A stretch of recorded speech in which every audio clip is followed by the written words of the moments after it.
Okay, ఇప్పుడు వచ్చినటువంటి నా యొక్క ప్రియమైన సహోదరి మరియు సహోదరులకు ప్రభు నామంలో వందనాలండి. ఈరోజు మనము చదవాలని దేవుడు మనకి సూచించినటువంటి వాక్య భాగం ఏంటంటే మార్కు సువార్త 16వ అధ్యాయము 20వ వచనంలో దేవుడు చెప్తున్నటువంటి విషయము ఒకసారి చదువుదాం. మార్కు సువార్త 16వ అధ్యాయము 20వ వచనం.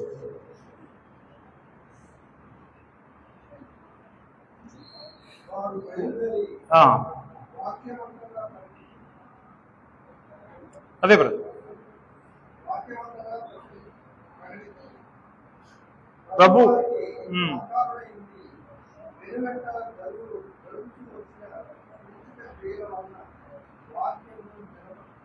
రైట్. ప్రియమైనటువంటి దేవుని బిడ్డలారా, నేటి కాలంలో సూచక్రియలు, మహత్కార్యాలు, అద్భుతాలు అనేటువంటివి సమాజంలో సంఘాల మధ్యలో జరుగుతున్నాయా లేవా? ఈ విషయాన్ని అనేక మంది ఉన్నాయని చెప్పి అమాయక జనుల్ని నమ్మించి తాము సూచక్రియలు చేస్తున్నామని, తమ ప్రార్థనని దేవుడు ఆలకిస్తున్నాడని, తమ ప్రార్థన వల్లనే మీకు మేలు జరుగుతుందని చెప్పి అమాయకులైనటువంటి ఎంతో మంది జనాంగాన్ని మోసం చేస్తూ ఈరోజు అనేక మంది తమ పబ్బాన్ని గడుపుకుంటున్నటువంటి పరిస్థితులు మనం చూస్తున్నాం. ఈ యొక్క సూచక్రియలు, మహత్కార్యాలు, అద్భుతాలు, నానా విధములైనటువంటి పరిశుద్ధాత్మ వరాలు అనేటువంటివి ఎప్పుడూ దేవుడు అనుమతించి ఉన్నాడు. అంటే ఏ కాలంలో వాటిని దేవుడు అనుమతించి ఉన్నాడు? అవి ఎవరి చేత చేయబడ్డాయి, ఎవరు వాటిని వాస్తవంగా చేసింది అనే విషయాలను మనం చాలా స్పష్టంగా గ్రంథంలో నుంచి మనం చదువుకోవడానికి ప్రయత్నం చేద్దాం. ప్రియమైన దేవుని బిడ్డలారా, ఇక్కడ ఈ వచ్చిన భాగంలో మనం చూసినప్పుడు ఏమంటున్నాడంటే యేసుక్రీస్తు వారు బయలుదేరి వాక్యం అన్నంతటా ప్రకటించి, అంటే అపోస్తుల గురించి మాట్లాడుతున్నాడు. ఇది వారిని ఆయన పంపిస్తూ దేవుని యొక్క వాక్యాన్ని వారు ప్రకటించినట్లుగా వారికి సహకారుడై ఉండి వారు చేస్తూ వస్తున్న సూచక్రియల వలన వాక్యాన్ని స్థిరపరుస్తూ ఉండెను అని చెప్పాడు.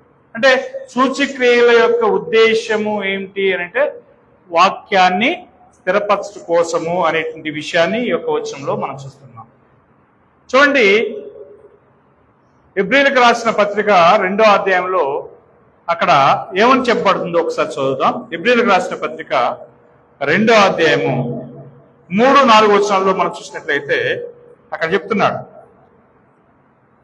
3వ వచనంలో, ఇంత గొప్ప రక్షణను మనం నిర్లక్ష్యం చేసిన యెడల ఎలాగూ తప్పించుకుందాము. ఏది గొప్ప రక్షణ అంటే పాత నిబంధన గొప్ప రక్షణ, కొత్త నిబంధనలో ఉన్నది గొప్ప రక్షణ.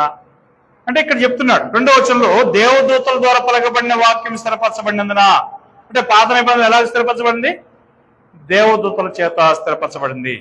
అయితే ప్రతి అతిక్రమమునకును ప్రతి అవిధేయతకును దానిలో న్యాయమైన ప్రతిఫలం పొంది ఉండగా 3వ వచనం అంటున్నాడు, ఇంత గొప్ప రక్షణ మనం నిర్లక్ష్యం చేసిన యెడల ఎలాగో తప్పించుకుందాము.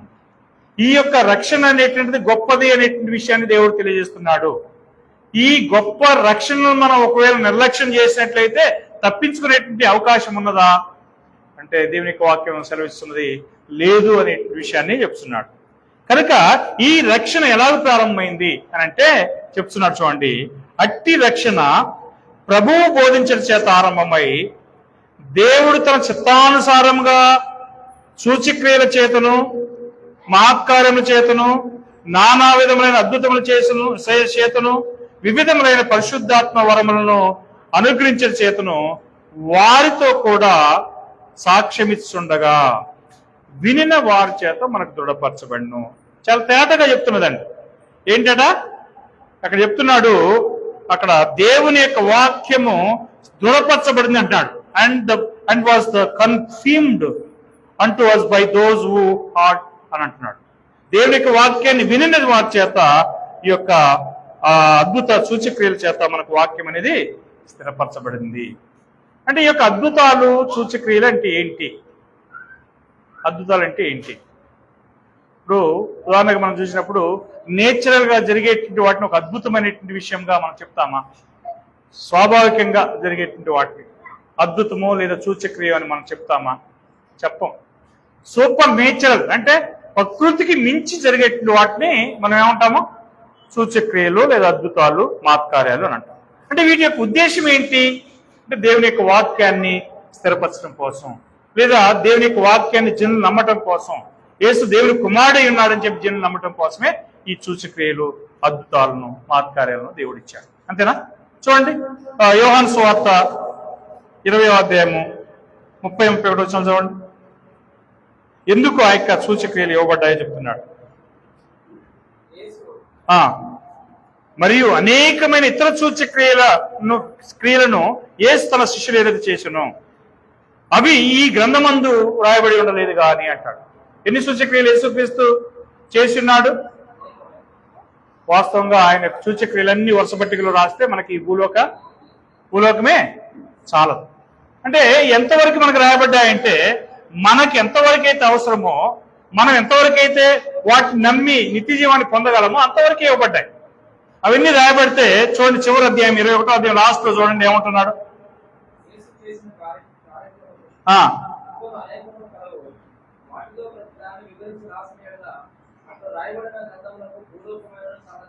చూసారా? అంటే యేసు చేసినట్టు అన్ని మనకు రాయబడ్డాయా? రాయబడలేదు. మరి ఎంతవరకు రాయబడ్డాయి అంటే 20వ అధ్యాయము 31వ వచనంలో చెప్తున్నాడు. చూడండి, 20వ అధ్యాయం 31వ వచనంలో రైట్, యేసు దేవుని కుమారుడైన క్రీస్తు అని మీరు నమ్మునట్లును. రైట్, ఎంతవరకు రాయబడ్డాయట? ఫస్ట్ యేసు దేవుని కుమారుడైన క్రీస్తు అని మనం నమ్మాలి, ఒకటి. రెండోది, నమ్మి ఆయన నామమందు జీవం పొందాలి. ఈ రెండు కార్యాల కోసమే యేసుక్రీస్తునందు దేవుడు చేసినటువంటి సూచక్రియల్ని మనకిచ్చాడు. అంతేగాని అన్ని ఇవ్వాలని అవసరం ఆయనకుందా? లేదు. అన్ని ఒకవేళ రాయబడినట్లయితే ఈ యొక్క భూలోకం సరిపోతుందా? చాలు. కాబట్టి ఎంతవరకు రాయబడ్డాయంటే ఒక విశ్వాసి నమ్మగలిగేంత వరకే దేవుని యొక్క గ్రంథంలో ఆ కార్యాలను రాయబడ్డాయనే విషయాన్ని మనం చూస్తున్నాం. అయితే ఈ యొక్క సూచక్రియలు యొక్క ఉద్దేశము మరి దేవుని యొక్క వాక్యం స్థిరపరచబడటం కోసం అని చెప్పి చూశాం కదా. మరి ఈ యొక్క సూచక్రియలు అంటే ఏంటి? ఉదాహరణకి యేసుక్రీస్తు కానా అనేటువంటి ఒక ఊరుకు పోతాడు, గుర్తుందా మనం? ఒక వివాహ కార్యక్రమానికి పోతాడు. అక్కడ పోయిన తర్వాత విందులో సహజంగా వాళ్ళ యొక్క మర్యాద ఏంటంటే ద్రాక్ష రసాన్ని వాళ్ళు వచ్చినట్టు అతిథులకి ఇచ్చేటువంటి అలవాటు ఉన్నది వాళ్ళు, ఇది యూదులకి, ఇశ్రాయేల్.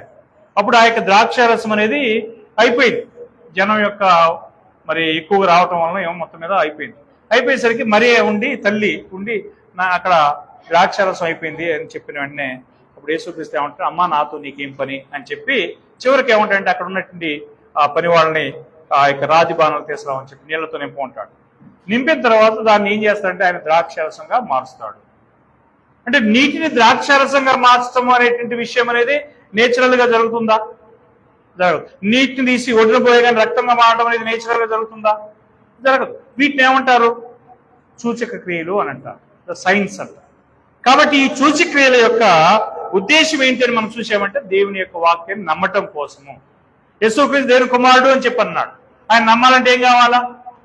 సూచక్రియలు కావాలా. ఆయన గుడ్డి వారిని బాగు చేయాలా, గుడ్డి వారికి చూపు ఇవ్వాలా, ఆ తర్వాత కుష్ఠరోగులు శుద్ధపరచాలా, చనిపోయినట్టు వారిని లేపాలా. ఇదే కదా సూచక్రియ అంటే. అప్పుడు ఇలాంటి సూచక్రియలు చేయటం వలన యేసుక్రీస్తు దేవుని కుమారుడు అని చెప్పి నమ్మబడ్డాడు. మరి ఈరోజు అలాంటి సూచక్రియల యొక్క అవసరం ఉన్నదా?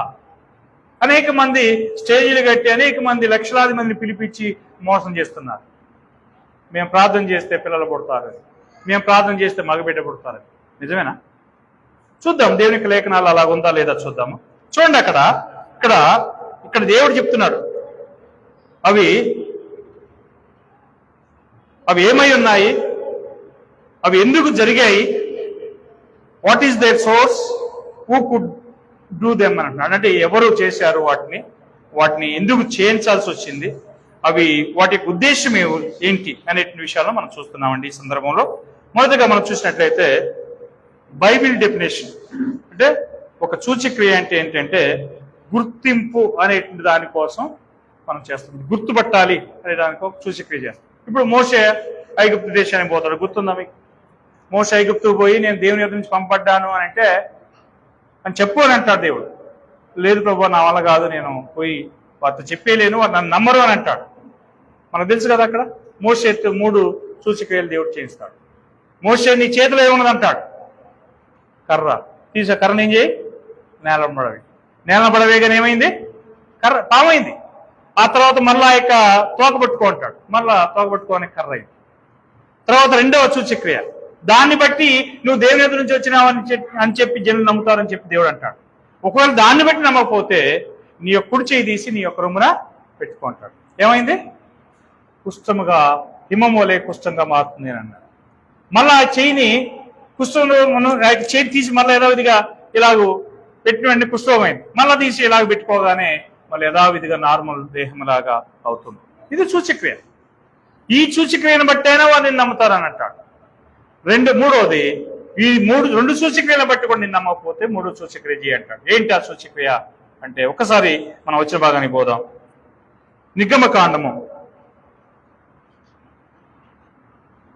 నిర్గమకాండము 4వ అధ్యాయం అండి.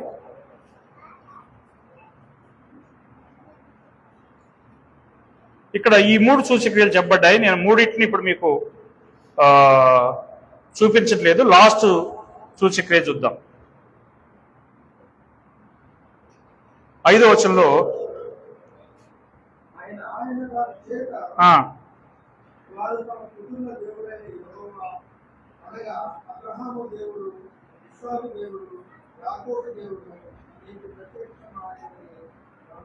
రైట్. ఎందుకు, ఉద్దేశం ఏంటి? సూచక్రియల యొక్క ఉద్దేశం అంటే వారు నీ దేవుడు నీకు ప్రత్యక్షమయ్యాడని చెప్పి ఇశ్రాయేలీయులు నమ్ముతారు అని అంటున్నాడు. కాబట్టి అందునిమిత్తమే మొదట నీ చేతిలో ఉన్నది నేలన పడవేయి, అది పాముగా మారుతుంది. మళ్ళా దాన్ని పట్టుకునము, అది మళ్ళా కర్రగా మారుతుంది. 2వది నీ కుడి చేయి నీ రొమ్మను పెట్టము, అది కుష్ఠముతో హిమం వలె కుష్ఠంగా మారుతుంది. మళ్ళా తీసివేయము, అది యథావిధిగా అవుతుంది. 3వది, ఇప్పుడు చూడండి అక్కడ 7వ వచనంలో ఏమంటాడంటే, 8వ వచనంలో వారు నిన్ను నమ్మక మొదటి సూచన బట్టి వినకపోయిన యెడల 2వ దాన్ని బట్టి అయినా విందురు. అది దాన్ని బట్టి కూడా వారు వినకపోతే 9వ వచనం అంటున్నాడు, వారు ఈ 2వ సూచక్రియను బట్టి సూచన బట్టి నమ్మక నీ మాట వినకపోయిన యెడల నీవు కొంచెం ఏటి నీళ్లు తీసి ఎండిన నేల మీద పోయేవాళ్ళను, అప్పుడు నీవు ఏట్లోని తీసిన నీళ్లు పొడి నేల మీద రక్తముగా మారును అని అన్నారు. దీన్ని ఏమంటారు? సూచక్రియ అంటారు. ఈ సూచక్రియలను బట్టి జనులు నమ్మారా? అక్కడ మోషే నమ్మారా? నేను ఐగుప్తు దేశంలో మీ దేవుడైన యెహోవా నాథు నన్ను ప్రత్యక్షమై నన్ను మీ దగ్గరకు పంపించాడు, మిమ్మును బయటికి తీసుకోవడానికి నేను వచ్చానని మోషే చెప్తే వాళ్ళు నమ్మరు అని చెప్పి మోషే భయపడ్డాడు కదా. కాబట్టి దేవుడు ఈ 3 సూచక్రియలు ఇచ్చాడు. వాడు ఈ 3 సూచక్రియలను బట్టి వారు నిన్ను నమ్ముతారని చెప్పి దేవుడు చెప్పడం జరిగింది. నమ్మారా లేదా? చివరి వచనం చూడండి, అక్కడే ఏది అదే అధ్యాయము చివరి వచనము. యెహోవా ఇశ్రాయేలును చూడవచ్చి తన పాదమును కనిపెట్టిన మాట జనులు విని పరమేశ్వరుని నమస్కారం చేశారు. 30వ వచనం. యెహోవా మోషేతో చెప్పిన మాటలన్నీ అహరోను వివరించి జనుల ఎదుట సూచక్రియలు చేయగా జనులు నమ్మారు. రైట్. ఈ యొక్క సూచక్రియల యొక్క ఉద్దేశం ఏమని చూస్తున్నామండి? జనులు నమ్మటం కోసము. ఎప్పుడు నమ్మారంటే సూచక్రియలు చేయబడిన తర్వాత. చూడండి ప్రియమైన దేవుని బిడ్డారా, అదే యేసుక్రీస్తు దగ్గరికి నికోదేము వస్తాడు రాత్రిలో. గుర్తుందా మనకి? పోయిన వారం కూడా టచ్ చేశాం. అతను ఎందుకు రాత్రి వచ్చాడు అనే విషయాన్ని చూస్తే 9వ అధ్యాయం 33వ వచనం ఉంటుంది. యూదులు ఎవరైనా యేసుక్రీస్తుని అంగీకరిస్తే లేదా ఒప్పుకుంటే సమాజ మందిరం నుంచి వెలివేస్తారు. సమాజ మందిరం నుంచి వెలివేస్తానికి ఏ విధమైనటువంటి సమస్యలు ఉంటాయి మనకు తెలియదు కాదు. ఒక వ్యక్తి ఉద్యోగం నుంచి తీయబడితే ఎలాంటి సమస్యలు ఎదుర్కోవాల్సి వస్తుందో మనకు తెలుసు. ఉద్యోగం నుంచి పోతుందంటే సోర్స్ ఆఫ్ ఇన్కమ్ పోతుంది. ఆ తర్వాత పిల్లల చదువులు దెబ్బతింటాయి, ఇళ్లలో రెంటు దెబ్బతింటుంది, అన్ని సమస్యలు ఉంటాయి. కాబట్టి సమాజ మందిరం నుంచి వెలివేస్తారేమో అని చెప్పి రాత్రి వెళ్ళొచ్చి బోధకుడా నీవు దేవుని ఎదురు నుంచి వచ్చినటువంటిది బోధకుడు నేను నమ్ముతున్నాను అంటాడు. ఎందుకు నమ్మాడట అంటే చూడండి ఆ వచనం ఏం చెప్తున్నాడు. యోహాను 2వ అధ్యాయము 3వ అధ్యాయం 2వ వచనం. 3వ అధ్యాయము 2వ వచనం. అతడు రాత్రి యందు ఆయన యొద్దకు వచ్చి, బోధకుడా, నీవు దేవుని యొద్ద నుంచి వచ్చిన బోధకుడని మేము ఎరుగుదము. దేవుడు అతనికి తోడై ఉంటేనే గాని నీవు చేయిస్తున్న సూచక్రియలను ఎవడను చేయలేడని చెప్పాను. చూసారా, ఈ సూచక్రియలు చేయాలంటే ఎవరు తోడుగా ఉండాలి? దేవుడు తోడుగా ఉండాలి. అప్పుడు యేసుక్రీస్తుకి దేవుడు తోడై ఉన్నాడని వాక్యంలో మనం చూస్తున్నామా అంటే చూస్తున్నాము. ఏంటి ఆయనకు దేవుడు తోడై ఉన్నాడని చెప్పడం రుజువు ఏంటి అంటే ఆ సూచక్రియలే ఆయన చేస్తున్నటువంటి కార్యాలకు దేవుడు తోడై ఉన్నాడు అనేటువంటి విషయాన్ని మనం అర్థం చేస్తున్నాం. ఈ సూచక్రియలన్నీ కూడా అబౌవ్ సూపర్ నేచురల్ అనేది మనం అర్థం చేసుకోవాలి. అంటే సూపర్ నేచురల్ అంటే ప్రకృతిలో జరగకూడనటువంటి వాటికంటే ఎక్కువైనటువంటి కార్యాలు అని అర్థం. ఉదాహరణకి యేసుక్రీస్తు ఒక సందర్భంలో శిష్యులు 4వ జామున మరి చేపలు రాత్రుల్లో పడతారు. చేపలు పట్టేటిన వాళ్ళు మీరు విన్నారో లేదో కానీ చాలా మందికి కొద్దిగా ఐడియా ఉండి ఉంటుంది. చేపలు ఎప్పుడు పడతారు? తెల్లారు. అవును, ఎందుకంటే ఆయన కూడా పోయిందని చెప్పింది నాకు. ఎందుకంటే మేము చెన్నైలో ఉండేవాళ్ళం కాబట్టి కొంతమంది ఆ చేపలు పట్టేవాళ్ళు బైబిల్ ట్రైనింగ్కి వచ్చేవాళ్ళు, చెప్పేవాళ్ళు రకరకాల కోరిన చేపను చంపుకొని తింటున్నట్టు వాళ్ళు ఏంటి రాత్రి ఒక నెల రోజులు పోతారంట. వాళ్ళు అక్కడ పెద్దదా కాబట్టి పెద్ద పెద్ద లాంచీలు ఉంటాయి వాళ్ళకి. పోయి నెల రోజులు అంతవరకు వేటాడుకొని రావాలి. కనుక వాళ్ళు పట్టే టైం ఎప్పుడంటే ఉదయం తెల్లవారుజామున. కాబట్టి వీళ్ళు కూడా ఎప్పుడు పోయారు చూడండి ఒకసారి. బైబిల్లో మనకి చెప్పబడి ఉన్నది. మత్తయి సువార్త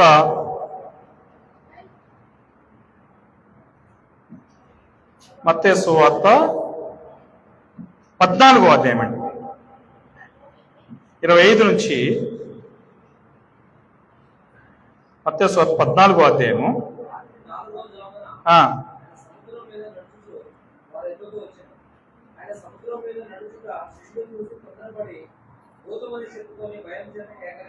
చూశారండి ఇక్కడ చదవండి.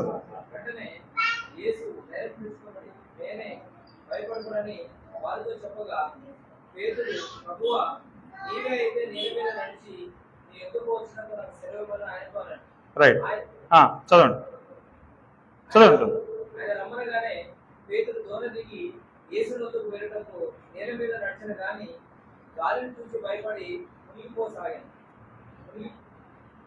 మునిగిపోసాగి ప్రభువా నన్ను రక్షించమని కేకలు వేసును.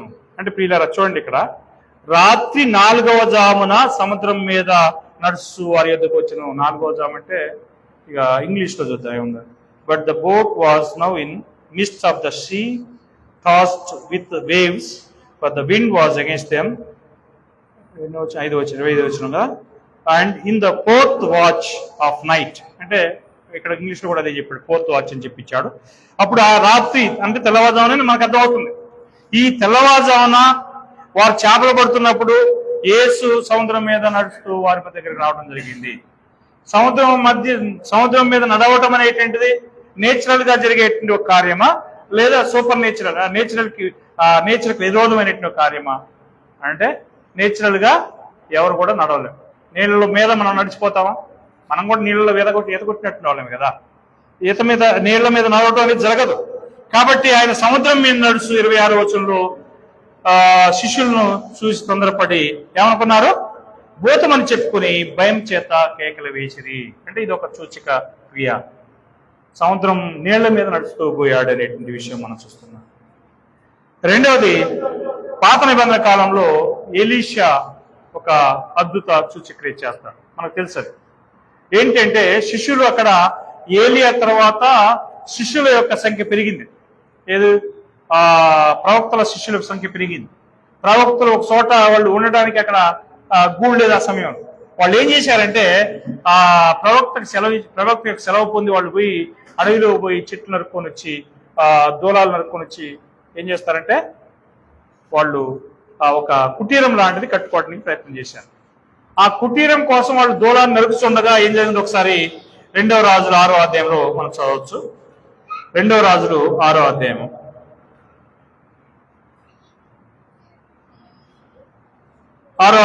5వ వచనంలో చూసినట్లయితే ఒకడు దూరం నడుస్తున్నప్పుడు గొడ్డలి ఊడి నీటిలో పడి పోగా వాడు అయ్యో నా ఏలిన వాడా, అది ఎరువు తెచ్చినదని మొరపెట్టిన గనుక. ఎరువు తెచ్చిందంటే గొడవలు తెచ్చుకున్నారనమాట. పక్కింటి వాళ్ళకి చెప్పి ఆ గొడవలు తెచ్చుకున్నారు. అప్పుడు అది నీటిలో పడ్డదని చెప్పి దైవజనుడు ఎలీషాకి చెప్పేసరికి ఎలీషా ఏమన్నాడు? 26 వచ్చింది చదవండి అక్కడ.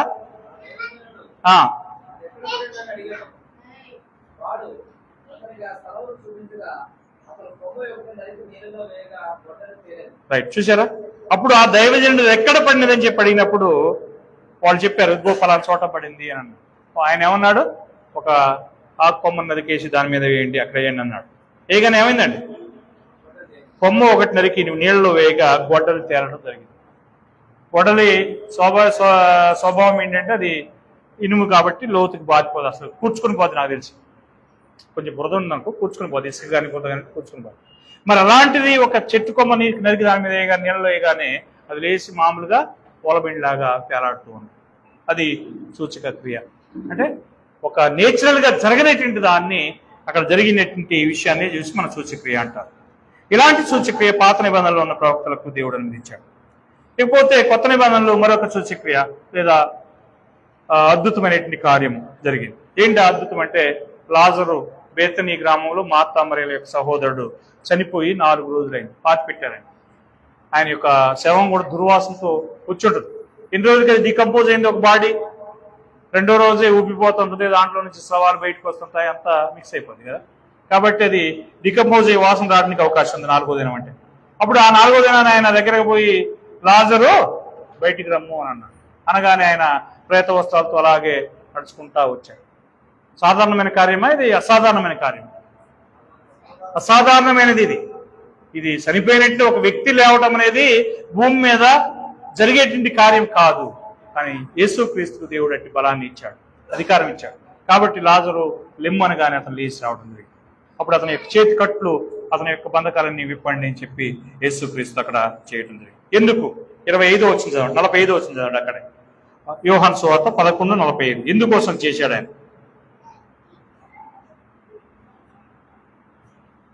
11:45.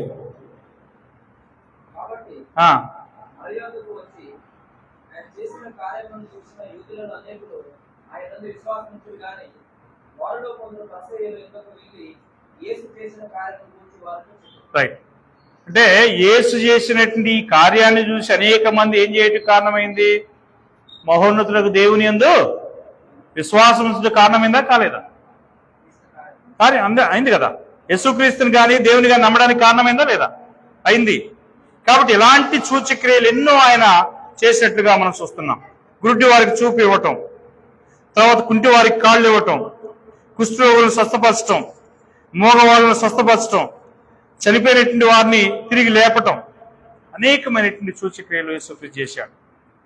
ఈ సూచక్రియల రకాలను మనం చదువుకుంటూ పోతే దాదాపుగా 2-3 క్లాసులు కూడా మనకు చాలదు. కాబట్టి నేను ఆ పాఠాన్ని అక్కడక్కడ పిక్ చేసుకొని కొన్ని విషయాలు మాత్రం మీతో చెప్పడం జరుగుతుంది. కాబట్టి ప్రియమైన దేవుని బిడ్డలారా, ఈ సూచక్రియల యొక్క ఉద్దేశం ఏంటి అని అంటే, యోహాను సువార్త 2వ అధ్యాయము 11వ వచనం ఒకసారి చదువుదామండి. మొట్టమొదటి యేసు చేసే సూచక్రియ వలన ఏం జరిగింది? యోహాను సువార్త 2వ అధ్యాయం 11వ వచనం.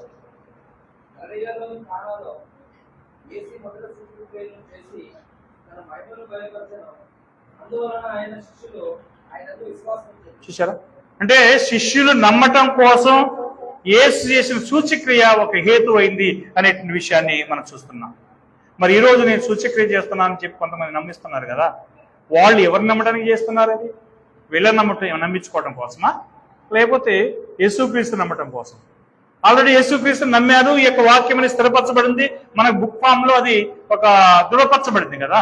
మళ్ళా దృఢపరచబడినటువంటి అదే వాక్యాన్ని వాళ్ళు చేయటం వల్ల దృఢపరచబడుతుందా అంటే, వాళ్ళు చేసేవన్నీ కూడా అబద్ధాలు అనే విషయాన్ని మనం చూడాల్సినటువంటి అవసరం ఉంది. చూడండి, సూచక్రియల్లో కొన్ని స్వాభావికంగా అంటే కొన్ని అద్భుతమైనటువంటి కార్యాలు కూడా ఉన్నాయి. ఏంటి అద్భుతమైన కార్యాలు అంటే, కొన్ని ప్రార్థనలు దేవుడు ఆలకిస్తాడు, అవి సూచక్రియలు కావండి. ఇప్పుడు ఉదాహరణకి అబ్రహాం యొక్క కుమారుడిని ఇస్సాకునకు భార్యను తీసుకురావడం కోసం తన పెద్ద దాసుడు ఎలియాజరు పోతాడు.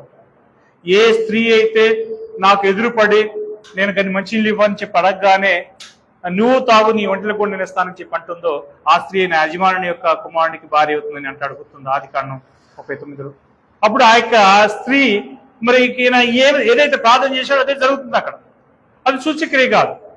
ఆ తర్వాత అన్న అంటుంది, నాకు నీ ఒక మగబిడ్డను దయచేసిన ఎడలా నా కుమారుని నీకు ప్రతిష్ఠిస్తాను, అతని యొక్క తల మీదకి మంగళకత్తి రానియకుండా అతను నీకు ప్రతిష్ఠిస్తాను అని చెప్పి అంటుంది. దేవుడు ఆలకించాడు, ఆమె కుమారుని ఇస్తాడు అక్కడ.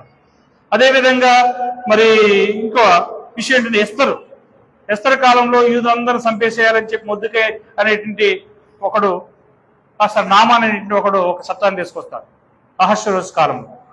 యూదులందరూ పోయి బబులోనులో ఉంటారండి, బానిసలుగా, పరదేశులుగా. ఆ సమయంలో ఎస్తేర్ అక్కడ అస్తహస్త రాజుకి రాణిగా ఉంటుంది, యూద స్త్రీ.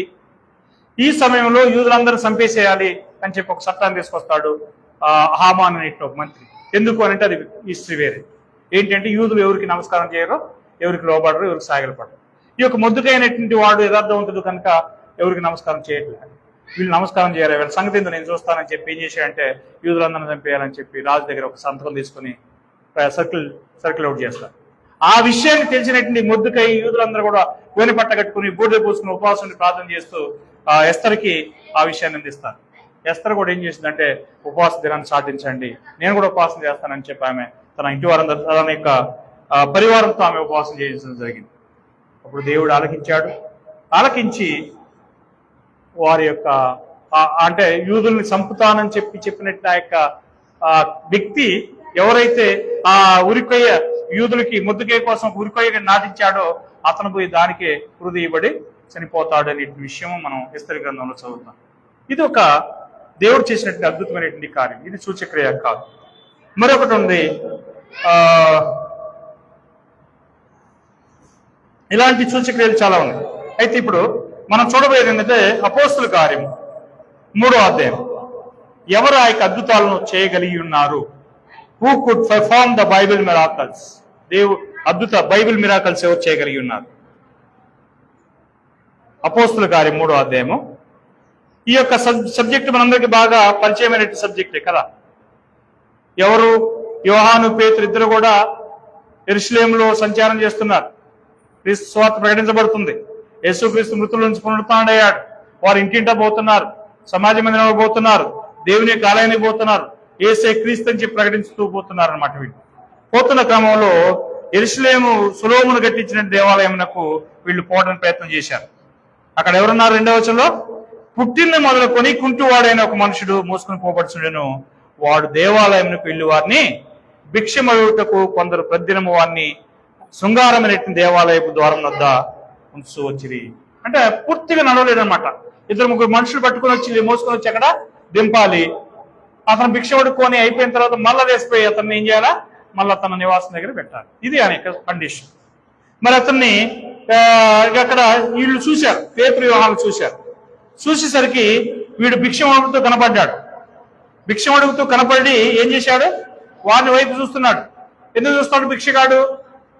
మనం ట్రాఫిక్ లో పోతుంటాం, అక్కడక్కడ పోతున్నప్పుడు భిక్షగాలు అయ్యాయి అని చెప్పి అంటుంటారు కదా. ఎందుకు? మనం ఏదో కొంత ఇస్తామనేటువంటి ఒక ఆశతో వాళ్ళు చూస్తుంటారు. అప్పుడు పేతురు యోహాను తేరు చూసి కూడా అలాగూ అడిగేసరికి పేతురు అన్నాడు, నువ్వు మా తట్టు చూడు అని చెప్పన్నాడు. వాని యొక్క ఆశ 5వ వచనం వెంటనే ఏమైనా దొరికినేమో అని కనిపెట్టు వారు ఎందుకు లక్ష్యం ఉంచెను అని అన్నాడు. పేతురు యోహాను వైపు ఏదైనా చూసిన వెంటనే వాళ్ళు ఇటు చూడు అని చెప్పనగానే వాళ్ళ దేవాన్ని దొరుకుతుందేమని చెప్పి ఎదురు చూసి ఆశతో చూశాడు. పేతురు ఏమన్నాడు? 6వ వచనం చదవండి. అపోస్తలుల కార్యం 3వ అధ్యాయము 6వ వచనం.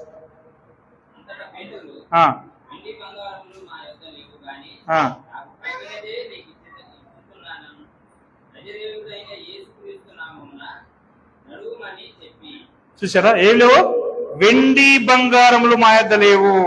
Silver and gold have I none, but what I have I give you అని అన్నా. అంటే మా యొద్ద వెండి బంగారాలు లేవు, మీకేమిస్తాము? వెండి బంగారం లేవు, కానీ మాకు ఏమైతే ఉన్నదో అది మీకు ఇస్తున్నాము అని అన్నాడు. ఏంటి వారు ఎదున్నది? నజరేయుడైన యేసు నామములో లేచి నడువుము అని చెప్పానన్నా. అంటే ఆ శక్తి వారికి ఉన్నది. వాడు వెంటనే లేచాడా లేకపోతే 7 రోజుల తర్వాత లేచాడు? చదవండి అవచ్చు.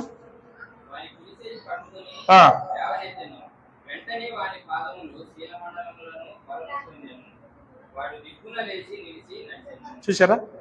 అక్కడ వాని కుడి చేయి పట్టుకుని లేవనెత్తను. వెంటనేనా లేకపోతే ఆఫ్టర్ సమ్ టైమా? వెంటనే. లేచి వాడి పాదములో చీలమండలు బలం పొందెను. వాడు దిగ్గున లేచి నడిచెను. నడుస్తూ గంతులు వేసు దేవుని స్తుతించు వారితో కూడా దేవాలయంలోనికి వెళ్ళాను. చూసారా ఎట్లాంటి గొప్ప స్వస్థక్రియ జరిగిందో. చూసే వాళ్ళందరూ ఏమనుకుంటారు, వీడు ఎంతకాలము శృంగారమైనటువంటి దేవాలయము దగ్గర భిక్షమెత్తుకునేటువంటి కుంటివాడు కాడా, వీడు ఎలాగూ ఈ యొక్క అద్భుతాన్ని ఈ విధంగా అద్భుతంగా స్వస్థ పొందగలిగాడని చెప్పి ఆశ్చర్యం వస్తారు అలా. అందరూ కూడా విభ్రాంతి నుండి ఆశ్చర్యపడి ఇది ఎలాగ సాధ్యమని చెప్పి చూశారు. చూసి వాళ్ళందరూ ఆశ్చర్యపడుతుంటే ఆయన ఒక మాట అంటాడు, చదువుదాము. ఇది పేతురు ఒక మాట అంటాడు, 4వ అధ్యాయం 11వ వచనం చదవండి. 4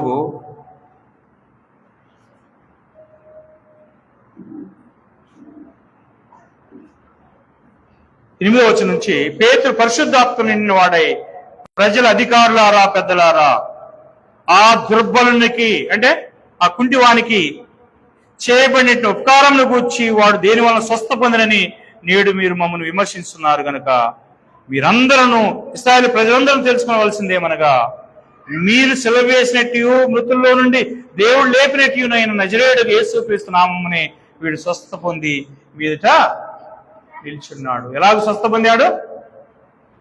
నజరేయుడు యేసు నామమున స్వస్థ పొందాడు. కానీ ఈరోజు చెప్పేవాళ్ళు, మా అయ్యగారు ప్రార్థన చేస్తే నాకు గర్భఫలాలు వచ్చాయి, మా అయ్యగారు ప్రార్థన చేస్తే నా కడపలో గడ్డపోయింది, మా అయ్యగారు ప్రార్థన చేస్తే నాకు ఇల్లు కట్టుకున్నట్టుగా దేవుడు ఆశ్రయించాడు, మా అయ్యగారు ప్రార్థన చేస్తే నాకు ఉద్యోగం వచ్చింది.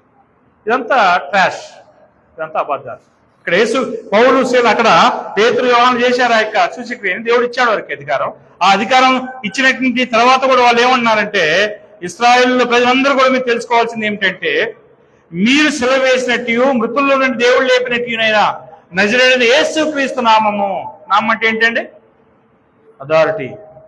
ఈ యేసుక్రీస్తు నామమునే వీడు స్వస్థ పొంది మీ ఎదుట నడుస్తున్నాడు, నిలబడ్డాడు అంటున్నాడు. కాబట్టి ప్రియమైనటువంటి వాళ్ళారా, ఈరోజు చేసేటువంటి వాళ్ళందరూ కూడా ఆ ఘనతని, మహిమను లేదా మెప్పును ఎవరికి తెచ్చుకుంటున్నారు? తమ కొరక లేక దేవుని కొరక?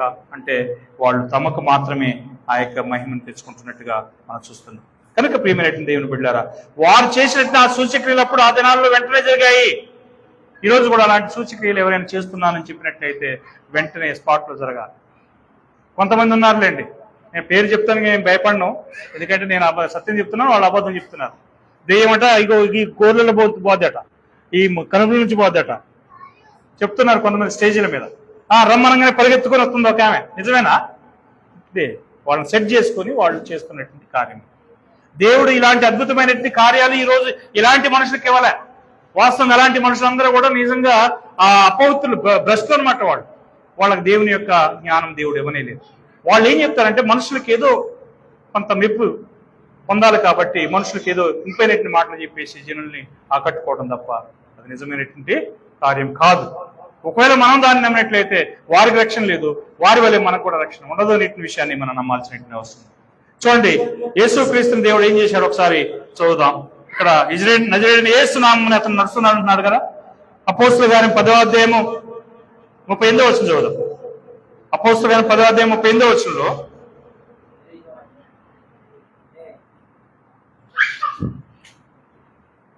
చూడండి, అదేదనగా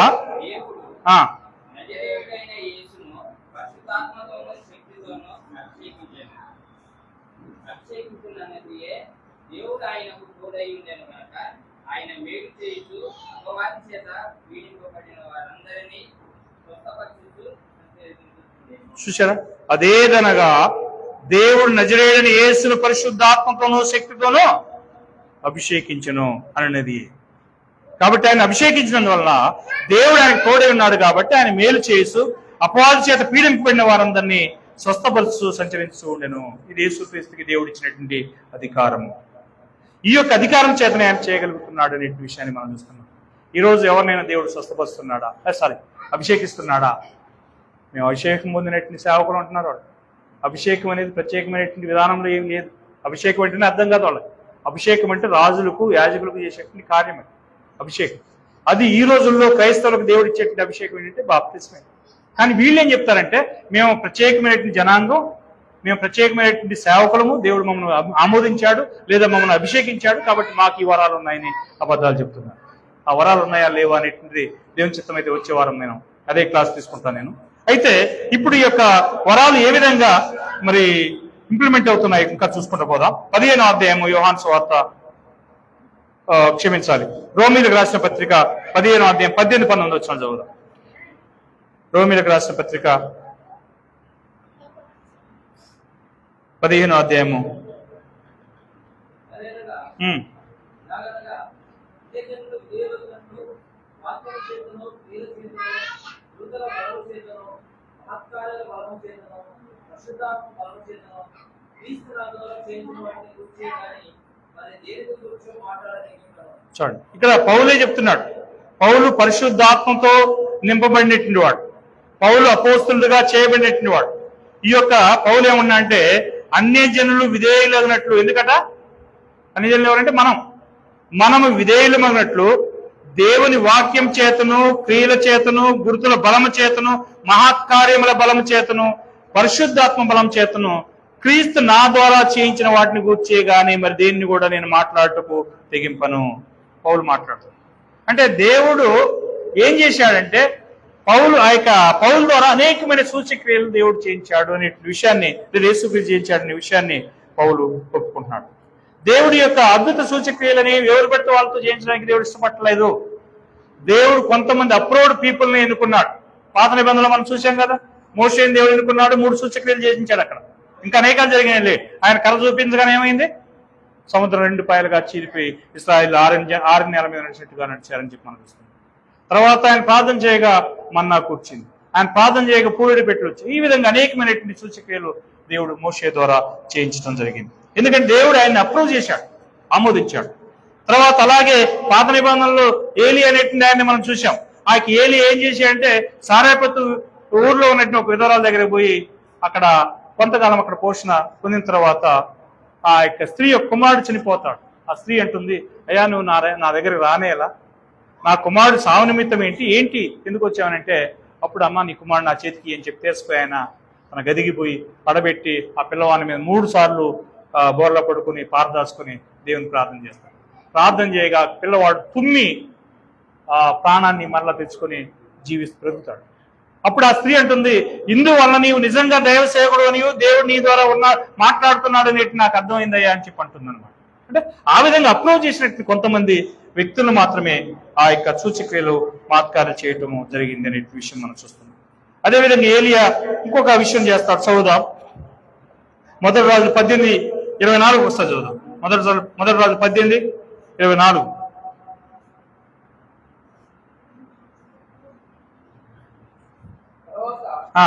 మీరు దేవత పేరును బట్టి ప్రార్థన చేయండి, నేనైతే యెహోవా నామమును బట్టి ప్రార్థన చేయను. ఏ దేవుడు కట్టెలను తగలబెట్టడం చేత ప్రతిష్ఠించునో ఆయనే దేవుడని నిశ్చయించుకోవాలని ఏలియా మరలా జనులకు చెప్పగా జనులందరూ ఆ మాట మంచిదని ప్రతిష్ఠించారు. అప్పుడు ఏలియా బయలు ప్రవక్తను పిలిచి, మీరు అనేకులై ఉన్నారు కనుక మీరే మొదట ఒక యుద్ధంలో కోరుకుని సిద్ధం చేసి మీ దేవత పేరును బట్టి ప్రార్థన చేయండి. అయితే మీరు అగ్నియు కింద వేయదని చెప్పగా చాలు బ్రదర్, ఇక్కడ స్టోరీ నేను చెప్తానండి. విషయం ఏంటంటే, ఇక్కడ ఒక పక్కేమో అన్యులైనటువంటి బయలుదేవతలు, అంటే ఇల్లే దేవుని ప్రజల్లో కొంతమంది వీళ్ళు ఏం చేశారంటే బయలుదేవతను పూజిస్తున్నారు, విగ్రహాన్ని. ఒక పక్కేమో ఏలియా దేవుని సేవిస్తున్నాడు. వీళ్ళకి ఒక టెస్ట్ పెడతాడు అనమాట. మీరు గనక మీ దేవుడు నిజమైన దేవుడు అని చెప్పి మీరు నిరూపించాలంటే ఈ టెస్ట్లో మీరు పాల్గొనండి అంటారు. ఏ టెస్ట్ అంటే, ఒక ఎద్దుని వధించి ఒక కందకాన్ని దొవ్వి దాని నిండా నీళ్లు పోసి దాని మీద కట్టెలు పేర్చి ఎద్దును కోసి దాని మీద వేయాలి. ఒకవేళ మీకు దేవుడు ఉన్నాడు, మీరు నిజమైన దేవుడు అనుకుంటున్నారు కదా, ఆ దేవుని మీరు ప్రార్థన చేయండి. మీరు ఎక్కువ 450 మంది వాళ్ళు ఉంటారు. మీ 450 మంది ప్రవక్తలు మీ దేవుడు నిజమైన దేవుడు అయితే మీ దేవుని ప్రార్థన చేయండి. ఆ దేవుడు కనుక ప్రత్యుత్తరం ఇచ్చి మీకు ఆ యొక్క అగ్ని వేయకుండా పరలోకం నుంచి అగ్ని కురిపించి మరి ఒకవేళ ఆ బలిద్రవ్యాన్ని కాల్ చేస్తే ఆయన నిజమైన దేవుడిని మనం ఒప్పుకుందాము అని అంటాడు. సార్ చూస్తావా అని చెప్పి వాళ్ళు ఉదయం నుంచి సాయంత్రం వరకు ఏం చేశారు? గంతులు వేయటం, కోసుకోవటం, గీసుకోవటం, మా దేవుడు గొప్ప దేవుడు చూస్తావా అని చెప్పి వాళ్ళు ఎగరటం చేస్తున్నారు. ఈరోజు కూడా జరిగేది అదే. సమాజం ఏం చేస్తున్నారంటే వాళ్ళు కొన్ని హుక్స్ పెట్టుకుంటారు, కొంతమంది తెలియనండి బాడీకి నాలుక కూడా గుచ్చుకుంటుంటారు కొంతమంది. ఏంటి అంటే వాళ్ళ యొక్క తీవ్రత ఏంటంటే మా దేవుడు ఉన్నాడు అని చెప్పి వాళ్ళ నమ్మకం. వీళ్ళు కూడా అంతే, ఉదయం నుంచి సాయంత్రం వరకు వీళ్ళు మొత్తుకుంటున్నారే కానీ వాళ్ళ ప్రత్యుత్తరం ఇచ్చేవాడు కానీ వాళ్ళకి ఆ యొక్క ఆన్సర్ చెప్పిన వాళ్ళు ఎవరు లేరు. ఎందుకు లేదంటే ఆ దేవుడు లేడు అని కదా. అప్పుడు ఏలియాకి ఆ సమయం వచ్చింది. ఏం చేశాడు? యథావిధిగా ఆ కట్టెలు ఆ కందకం దవ్వించి దాంట్లో నీళ్లు పోంచాడు. కట్టెలేసి ఒక బలిపీడను కట్టి దాని మీద పలి ద్రవ్యాన్ని అంటే ఒక ఎద్దుని వధించి దాని మీద పచ్చి మాంసం వేసి ఒక ప్రార్థన చేస్తాడు. మనం చదవాలి దాన్ని. 36 వచనం 37 వచ్చింది చూడండి. అక్కడే 36, 37 వచ్చింది. ఇష్టమైన నైవేద్యము సమయమున ప్రవక్తలు ఏలియా దగ్గరకు వచ్చి ఇలాగ ప్రార్థన చేశారు. యెహోవా, అబ్రహాము, ఇస్సాకు, ఇశ్రాయేలు దేవా, ఇశ్రాయేలు మధ్య నువ్వు దేవుడై ఉన్నావని, నేను నీ సేవకుడై ఉన్నాననియు, ఈ కార్యములనియు నీ సెలవు చేసిననియు ఈ దినమున కనపరచు. రైట్. ఏలియా యొక్క ప్రార్థన ఏంటి? అబ్రహాము, ఇస్సాకు, యాకోబుల దేవా, ఇశ్రాయేళ్ల మధ్య నీవు దేవుడు అయి ఉన్నావనియు, నేను నీ సేవకుడినై ఉన్నాననియు, ఈ కార్యములన్నీ నీ సెలవు చేతనే చేస్తున్ననియు ఈ దినమున కనబరచుము అని ప్రార్థన చేశాడు. ఈయన జీవం గల దేవుని నమ్ముకున్నాడు ఏలియా కదా. అప్పుడు ఈ దేవుడు ఉన్నాడా లేడా అనేది మనకు ఎలా తెలుస్తుంది అంటే కింద చూస్తే మనకు అర్థమైంది. 37 వచనం. యెహోవా, ఆ ప్రార్థన ఆలకించుము. యెహోవానైన నీవే దేవుడై ఉన్నావనియు, నీవు వారి హృదయంలో నీ తట్టుకు తిరుగు చేయదు అనియు ఈ జనులకు తెలియనట్లుగా నా ప్రార్థన అంగీకరించుము. అతడు లాగున ప్రార్థన చేయగా యెహోవా అగ్ని దిగి దహనబలి పశువును, కట్టెలను, రాళ్లను కుక్కి దహించి కందకమందున్న నేలను ఆరిపోజేసెను. అతడు జనులందరూ దాన్ని చూసి సాగిలపడి యెహోవాయే దేవుడు, యెహోవాయే దేవుడని కేకవేశారు. రైట్. ఎవరి యొక్క దేవుడు? దేవుడు ఏలియా యొక్క దేవుడు దేవుడా లేదా బయలు యొక్క దేవుడు? అక్కడ పైన అది కూడా చదువుదాం. వాళ్ళు ఏమన్నారో చూద్దాం.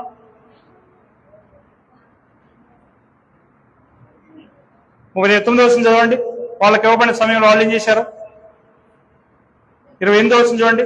వారు మరిగట్టిగా కేకలు వేసు రక్తం కారుమట్టుకు తమ మర్యాద చొప్పున కత్తులతో శస్త్రములతో తమ దేహములను కోసుకుని. ఈ ప్రకారం మధ్యాహ్నమైన తర్వాత అస్తమయము నైవేద్యము అర్పించే సమయం వరకు కూడా వారు ప్రకటన చేసి వచ్చారు గాని మాట ఎన్నో ప్రత్యుత్తరం ఇచ్చేవాడెన్నో లక్ష్యం చేసిన వాడెన్నో లేకపోయాను. ఎందుకు అంటే వారికి దేవుడు ఉన్నాడా? లేడు. కాబట్టి ఏం రాలేదు? ఆన్సర్ రాలే. కాబట్టి ఏలియా చేసిన ప్రార్థన విన్నగానే ఏమొచ్చింది అక్కడి నుంచి? 37వ వచనం చదువుదాం మరొకసారి. యెహోవా నా ప్రార్థన ఆలకించమని చెప్పి ఏలియా ప్రార్థన చేసిన వెంటనే 38వ వచనంలో అతను ఇలాగనే ప్రార్థన చేస్తుండగా యెహోవా అగ్ని దిగి దహన బలి పశువును, కట్టెలను, రాళ్లను, గుగ్గిని దహించి కందకమందున నీళ్లను ఆరిపోజేసును. అంతటా 39వ వచనం జనులందరూ ఏలియా దేవుడు కాడు అని అన్నారా? ఏలియా యొక్క దేవుడై ఉన్నారని చెప్పన్నారు. చదవండి 39. అంతటా జనులందరూ దాన్ని చూసి సాగిలపడి యెహోవాయే దేవుడు, యెహోవాయే దేవుడని చూసారా? ఎవరు దేవుడు అని అంటే దేవుడు తాను జీవం కలిగిన దేవుణ్ణి అని చెప్పి నిరూపించుకున్నాడు. నిరూపించుకోవాలంటే సాక్ష్యం ఇవ్వాలి కదా. ఇప్పుడు నేను దేవుడు అని చెప్పి నేను చెప్పుకున్నంత మాత్రం నేను దేవుడు అవుతానా? లేదా నేను దేవుని సేవకుడు అని చెప్పి ఈ రోజు కొంతమంది చెప్పుకుంటున్నారు, వాళ్ళు సేవకులు అవుతారా? కాదు. దేవుని యొక్క సాక్ష్యం ఉండాలి. దేవుని యొక్క అక్కడ ఒక ప్రత్యుత్తరం ఉండాలి. ఇక్కడ ఏలియాకు ఉన్నది దేవుని సేవకుడు అయి ఉన్నాడు అని చెప్పి. కాబట్టి ఏలియా యొక్క దేవుడిని ఉన్నాడని చెప్పి నిరూపించుకున్నాడు. అంతేగాని ఈ యొక్క దేవుళ్ళు కానిటువంటి అనేక వ్యక్తుల్ని ఈరోజు జనులు ప్రమోట్ చేసి మా దేవుడు అని చెప్తున్నారు. కానీ అది తప్పు అనే విషయం మనం చూస్తున్నాం. తర్వాత 5వ అధ్యాయము యేసుక్రీస్తు చేసిన కొన్ని కార్యాలు మనం చూద్దాం. 5వ అధ్యాయము యోహాను సువార్త 2వ వచనం. 5వ అధ్యాయము క్షమించాలి 2 కాదు 5వ అధ్యాయము 36వ వచనం. యోహాను 5:36.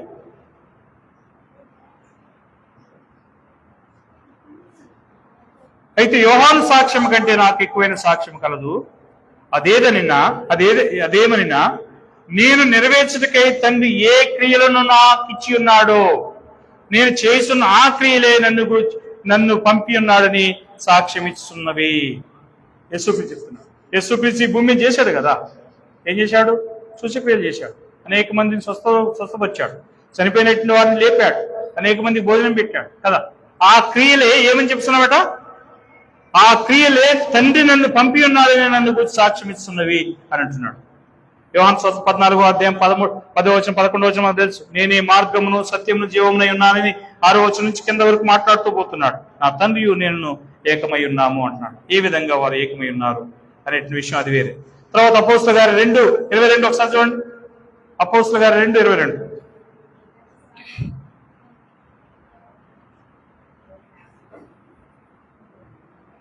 అపోస్తలుల కార్యము 2:22 అండి.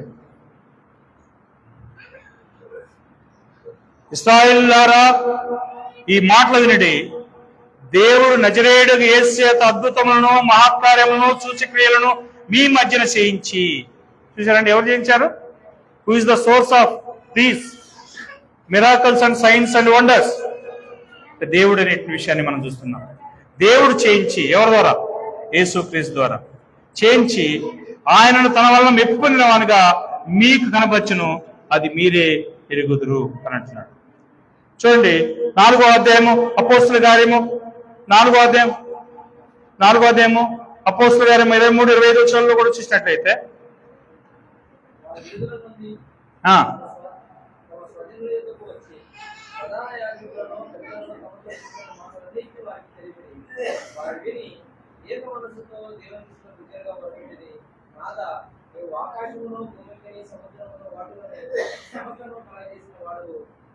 ఎలా చేసి ప్రజలకు వ్యర్థమైన ఆలోచన పెట్టుకుని ప్రభు మీదను ఆయన క్రీస్తు మీదను భూరాజులు లేచి అధికారులు ఏకంగా పొందుకొని పరిశుద్ధాత్మ ద్వారా మా తండ్రియు నీ సేవకుడైన దావీదు నోట పలికించిరి.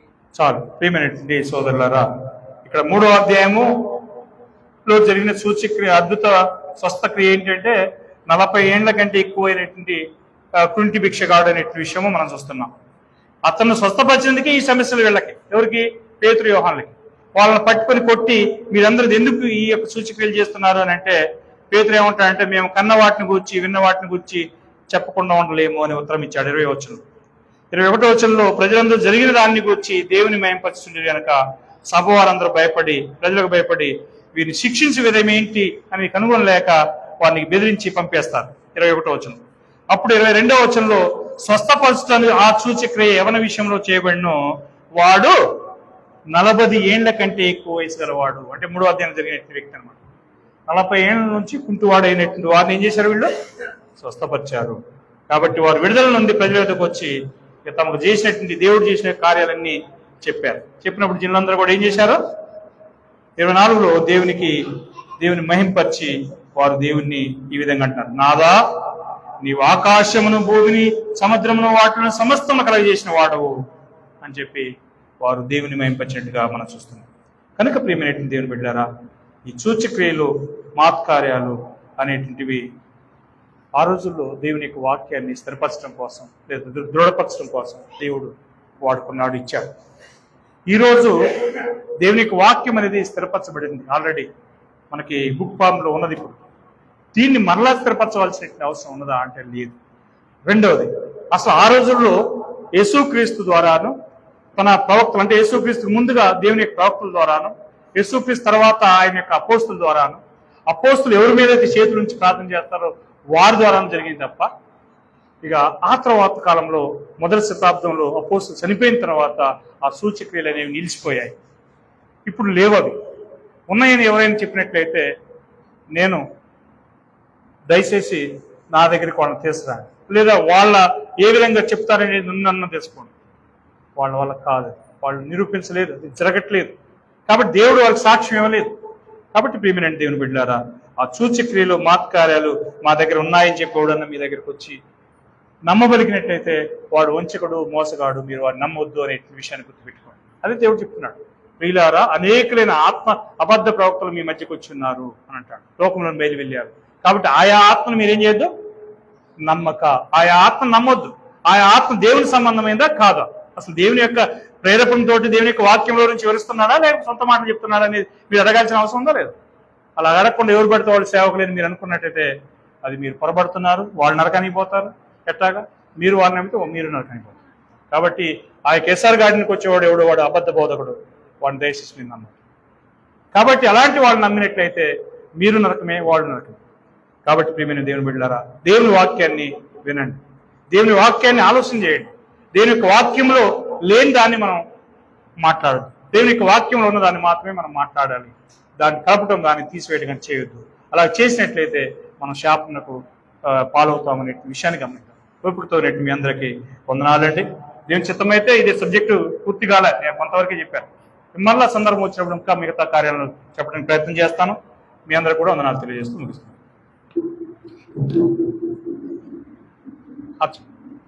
నడుపుతున్నా సార్.